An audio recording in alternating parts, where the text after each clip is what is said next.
ಚಿಂತಾಮಣಿಯಲ್ಲಿ ರೈತರನ್ನ ಒಕ್ಕಲೆಬ್ಬಿಸುವಾಗ ನಾನು ಸ್ಥಳಕ್ಕೆ ಭೇಟಿ ನೀಡಿದ್ದೇನೆ ಎಂದು ಬಿಜೆಪಿ ರಾಜ್ಯ ಪ್ರಧಾನ ಕಾರ್ಯದರ್ಶಿ ಅರತಾಳು ಹಾಲಪ್ಪ ಹೇಳಿದರು. ಫೆಬ್ರವರಿ 6ರಂದು ಸರ್ಕಾರ ಅವರನ್ನ ಒಕ್ಕಲೆಬ್ಬಿಸಿದ್ದರು. ಮೊದಲು ಇವರು ಮುಳುಗಡೆ ಸಂತ್ರಸ್ತರು, ಅಕ್ರಮ ಸಾಗುವಳಿದಾರರಲ್ಲ. ಇವರನ್ನ ಒಕ್ಕಲೆಬ್ಬಿಸಲಾಗುತ್ತಿದೆ, ಕಿರುಕುಳ ನೀಡಲಾಗ್ತಿದ್ದಾರೆ. ಇವರು ಬುಗರ್ ಹುಕ್ಕುಂದಾರರಲ್ಲ. ಸರ್ಕಾರ ಇವರನ್ನ ಗಡಿ ಭಾಗದಲ್ಲಿ ಬಿಟ್ಟು ಬಂದಿದ್ದು ಇವರಿಗಾಗಿಯೇ ಹೋದದ್ದಲ್ಲ. ಭಟ್ಕಳ, ಶಿಕಾರಿಪುರ, ಭದ್ರಾವತಿ, ಶಿವಮೊಗ್ಗ, ಸಾಗರದಲ್ಲಿ ಈ ಮುಳುಗಡೆ ಸಂತ್ರಸ್ತರಾಗಿದ್ದಾರೆ. ಅಕ್ರಮ ಸಾಗುವಳಿದಾರರಲ್ಲ. ರೇಷನ್ ಆಧಾರ್ ಕಾರ್ಡ್ ಇದ್ದವರು. ಇವರು ಅಕ್ರಮ ಸಾಗುವಳಿದಾರರು ಹೇಗೆ ಆಗ್ತಾರೆ ಎಂದು ಕೋಪಗೊಂಡಿದ್ದಾರೆ. ಕೆಲವು ಮಾಧ್ಯಮಗಳು ಇದ್ರ ಮೇಲೆ ಬೆಳಕು ಚೆಲ್ಲಿದ್ದಾರೆ. ನಾನು ಕೂಡ ಅಲ್ಲಿಗೆ ಸ್ಥಳಕ್ಕೆ ಭೇಟಿ ಕೊಟ್ಟು ಹೋಗಿ ಬಂದಿದ್ದೇವೆ. ಅವ್ರನ್ನ ತೆರವುಗೊಳಿಸೋದಕ್ಕೆ ಹೋಗಿದ್ರು ಅರಣ್ಯ ಇಲಾಖೆಯವರು. ಪೂರ್ಣ ಸಜ್ಜಾಗಿ ಹೋಗಿದ್ರು. ಆಂಬುಲೆನ್ಸ್ ತಗೊಂಡು ಹೋಗಿದ್ರು, ಪೊಲೀಸ್ ತಗೊಂಡು ಹೋಗಿದ್ರು. 6ನೇ ತಾರೀಕು ಇದೇ ತಿಂಗಳು. ಆಗ ನನ್ನ ಗಮನಕ್ಕೆ ಬಂತು, ನಾನು ಬೆಂಗಳೂರಿನಲ್ಲಿದ್ದೆ. ಕೂಡಲೇ ನಮ್ಮ ಪಕ್ಷದ ಮಾಜಿ ತಾಲೂಕ್ ಪಂಚಾಯತಿ ಇಬ್ಬರು ಅಧ್ಯಕ್ಷರು, ಒಬ್ಬರು ಮಲ್ಲಿಕಾರ್ಜುನ ಹಕ್ರೆ ಮತ್ತೊಬ್ಬ BC ಲಕ್ಷ್ಮೀನಾರಾಯಣ ಅಂತ ಲೋಕಲ್ನವರು. BC ಲಕ್ಷ್ಮೀನಾರಾಯಣ ಅಲ್ಲಿ ಆ ಭಾಗದವರೇ. ಮತ್ತು ನಮ್ಮ ಅಪಾರ ಕಾರ್ಯಕರ್ತರ ಜೊತೆಗೆ ಅಲ್ಲಿ ಹೋಗಿ ಯಾಕಾಗಿ ಏನಾಗಿ ಅಂತೆಲ್ಲ ಪೂರ್ಣ ವಿವರಗಳನ್ನು ಪಡೆದು ಅವ್ರನ್ನ ಅಲ್ಲಿಂದ ವಾಪಸ್ ಕಳಿಸಿದ್ರು. ಅವ್ರಿಗೆ ಕನ್ವಿನ್ಸ್ ಮಾಡಿ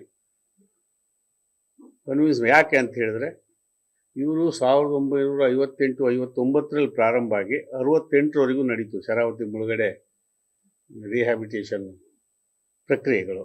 ಅದೆಲ್ಲ ಭಾಳ ತಮಗೆಲ್ಲ ಗೊತ್ತಿದೆ. ಮೊದಲು ಮುಳುಗಡೆ ಆದವರು ಇವರು ಡ್ಯಾಮ್ ಹತ್ತಿರಕ್ಕೆ ಇದ್ದವರಲ್ಲಿ. ಶುರುವಾದ ಕೂಡಲೇ ಅವ್ರು ಜಾಗ ಖಾಲಿ ಮಾಡ್ಬೇಕಾಗಿ ಬಂತು. ಅಲ್ಲೇ ಪಕ್ಕದಲ್ಲಿ ಸೇರ್ಕೊಂಡ್ರು, ಸ್ವಲ್ಪ ಮೇಲೆ ಹತ್ಕೊಂಡ್ರು. ಅಲ್ಲಿಂದ ಇಲ್ಲಿವರೆಗೆ ಮಾಡ್ಕೊಂಡು ಬಂದಿದ್ದಾರೆ. ಅಡಿಕೆ ತೋಟ ಇದೆ, ಫೋಟೋಗಳಿದೆ, ತಾವೆಲ್ಲ ಹೋಗಿ ಬಂದಿದ್ದೀರಿ. ಕೆಲವರು ಹೋಗಿ ಬಂದಿರೋದು ನಿಮಗೆ ಮಾಹಿತಿ ನಿಮ್ಮದೇ ಆದ ಮೂಲಗಳ ಪ್ರಕಾರ ಇದೆ. ಅಡಿಕೆ ತೋಟ ಇದೆ, ತೆಂಗಿನ ಮರ ಇದೆ, ಭತ್ತದ ಗದ್ದೆ ಇದೆ. ಗದ್ದೆ ಇನ್ನೂ ಕೊಯ್ತಾ ಇದ್ದಾರೆ ಈಗ. ಅಂಥ ಬುಗ್ಭಾಗ, ಅಷ್ಟು ನೀರಿರುವಂಥ ಜಾಗ. ಅವ್ರನ್ನ ಒಕ್ಕಲೆಬ್ಬಿಸ್ತಕ್ಕಂಥ ಪ್ರಕ್ರಿಯೆ ನಡೀತಾ ಇದೆ. ಇದು ಇಷ್ಟಕ್ಕೆ ನಿಲ್ಲಲ್ಲ. ಸುಮಾರು ಅಲ್ಲಿ ಆ ಭಾಗದ ಸುತ್ತ 100 ಕುಟುಂಬಗಳನ್ನು ಎತ್ತಿಸ್ತಕ್ಕಂಥ ಒಂದು ಅಂದಾಜು ನಡೀತಾ ಇದೆ. ಅವ್ರಿಗೆ ಕಿರುಕುಳ ಕೊಡ್ತಕ್ಕಂಥದ್ದು ನಡೀತಾ ಇದೆ.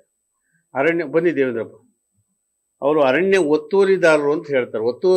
ಒತ್ತುವರಿದಾರರು ಅಲ್ಲ, ನಾವು ಬಗರುಕುಂ ರೈತರು ಅಲ್ಲ. ಶರಾವತಿ ಮುಳುಗಡೆ ರೈತರನ್ನ ಸರ್ಕಾರವೇ ತೊಗೊಂಡೋಗಿ ಅಲ್ಲಲ್ಲೇ ಬಿಟ್ಟಿದ್ದು.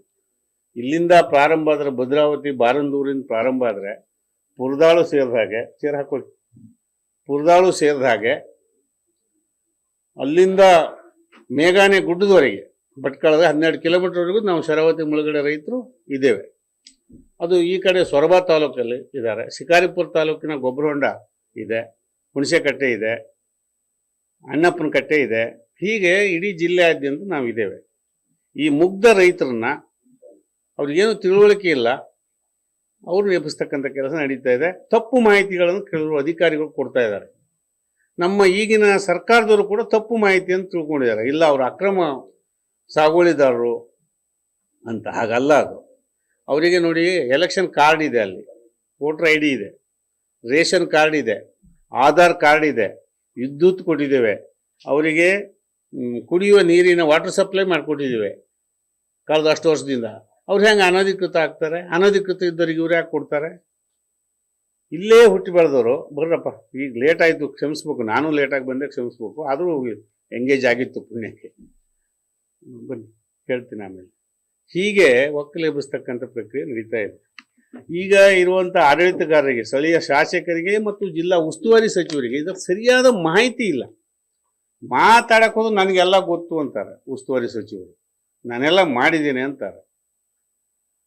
ನೀವು ಒಕ್ಕಲೆದ್ದು ಹೋದ್ರೆ ನಿಮ್ಗೆ ಅನುಕೂಲ ಆಗ್ತದೆ ಅಂತ ಅವ್ರ ತಲೆಯಲ್ಲಿ ತುಂಬ್ತಾ ಇದ್ದಾರೆ. ಹೆಂಗೆ ಅವರಿಗೆ ಹೇಗೆ ಅನುಕೂಲ ಮಾಡೋಕ್ಕೆ ಸಾಧ್ಯ ಇದೆ? ಯಾವ ರೀತಿ ಅನುಕೂಲ ಮಾಡಿಕೊಡ್ತೀರಿ ನೀವು? ಎಲ್ಲಿದೆ ಭೂಮಿ? ಇದ್ದು ಭೂಮಿ ಬಿಡಿಸ್ತೀರಿ, ಎಲ್ಲಿ ಭೂಮಿ ಕೊಡ್ತೀರಿ? ನಿನ್ನೆ ಹೋಗಿ ನಾನು ಹೋಗ್ತೀನಿ ಅಂದಮೇಲೆ ಕಾಂಗ್ರೆಸ್ ನಿಯೋಗ ಒಂದು ಹೋಗಿತ್ತು ಅಲ್ಲಿಗೆ. ಹೋಗ್ಲಿ, ಎಲ್ಲರೂ ಹೋಗ್ಬೇಕು. ರೈತ ಸಂಘದವರು ಹೋಗಿದ್ದಾರೆ, ಇವತ್ತು ಅಲ್ಲೇ ಉಳಿದಿದ್ದಾರೆ ರೈತ ಸಂಘದವರು. ಹೇಳ್ಬೇಕು, ಇಲ್ಲ ನಿಮ್ಗೆ ಗೊತ್ತೋರಿ, ಬೇರೆ ಬೇಕಾದ್ರೆ ಭೂಮಿನೂ ಕೊಡಿಸ್ತೇವೆ. ಎಲ್ಲಿ ಕೊಡಿಸ್ತಾರೆ ನಮಗೆ ಗೊತ್ತು. ನಾವು ಹುಟ್ಟಿದಾಗಿಂದ ಪ್ರಯತ್ನ ಮಾಡ್ತಾ ಇದ್ದೀವಿ ಇಲ್ಲಿವರೆಗೆ. 64 ವರ್ಷ ನನಗೂ. 3-4 ವರ್ಷದಿಂದ ಬುದ್ಧಿ ಬಂದಾಗಿಂದ ಕೇಳ್ತಿದ್ದೀವಿ. ಎಲ್ಲೂ ಭೂಮಿ ಕೊಡೋಕ್ಕಾಗಲ್ಲ, ತಿಳುವಳಿಕೆ ಇಲ್ದೇನೆ ಮಾಡ್ತಾರೆ, ತಿಳುವಳಿಕೆ ಇಲ್ಲದೆ ಮಾತಾಡ್ತಾರೆ, ಅಹಂಕಾರದ ಟೆಂಕಾರದ ಮಾತಾಡ್ತಾರೆ. ಎಷ್ಟು ಜನರು ರೈತರು ಒತ್ತುವರಿ ಬಿಡಿಸೋದು, ಅದು ಶರಾವತಿ ಮುಳುಗಡೆ ರೈತರು ಇವ್ರನ್ನ ಬಿಡಿಸಬಾರ್ದು ಅಂತಿದೆ.